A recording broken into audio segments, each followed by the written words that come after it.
शिरसगाव तालुका कडेगाव येथील गायरान जमिनीत उपोषण करणारे माजी सरपंच संभाजी मांडके यांच्यासोबत मुख्यमंत्री देवेंद्र फडणवीस यांनी फोनद्वारे संवाद साधला। येथील उपोषणकर्ते आणि ग्रामस्थ यांच्या मागण्यांबाबत लवकरच सकारात्मक निर्णय घेणार असल्याचं आश्वासन त्यांनी दिलं आहे। आणि सविस्तर बातमी पाहण्याअगोदर बोल हटके न्यूज क्रिएशन या आपल्या यूट्यूब चॅनेलला सबस्क्राईब करा। व्हिडिओ आवडला तर लाईक करा।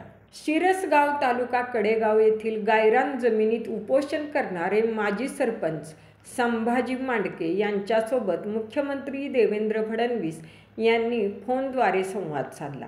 येथील उपोषणकर्ते आणि ग्रामस्थ यांच्या मागण्यांबाबत लवकरच सकारात्मक निर्णय घेणार असल्याचं आश्वासन त्यांनी दिलं आहे। पलूस कडेगाव विधानसभा मतदारसंघाचे आमदार डॉक्टर विश्वजित कदम यांनी मुंबई येथे मंत्रालयात मुख्यमंत्री देवेंद्र फडणवीस यांच्या दालनात जाऊन त्यांची भेट घेतली।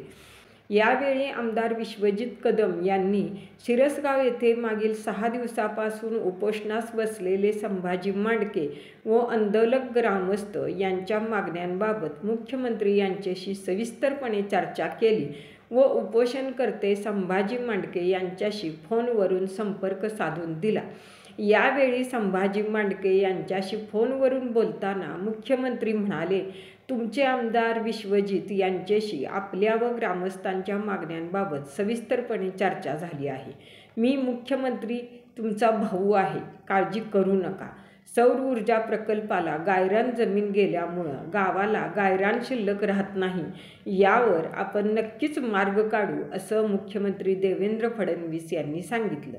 या गायरान जमिनीतील वनीकरण क्षेत्रात बेसुमार वृक्षतोड झाली आहे, यावर मार्ग म्हणून वन विभागामार्फत गावात मोठ्या प्रमाणावर वृक्षारोपण करू, याशिवाय गावातील भूमिपुत्रांना या प्रकल्पात नोकरी द्यावी या मागणीबाबतही सकारात्मक निर्णय घेणार आहे असं मुख्यमंत्री देवेंद्र फडणवीस यांनी शिरसगाव येथील उपोषणकर्त्यांना फोन कॉलद्वारे आश्वासन दिलं।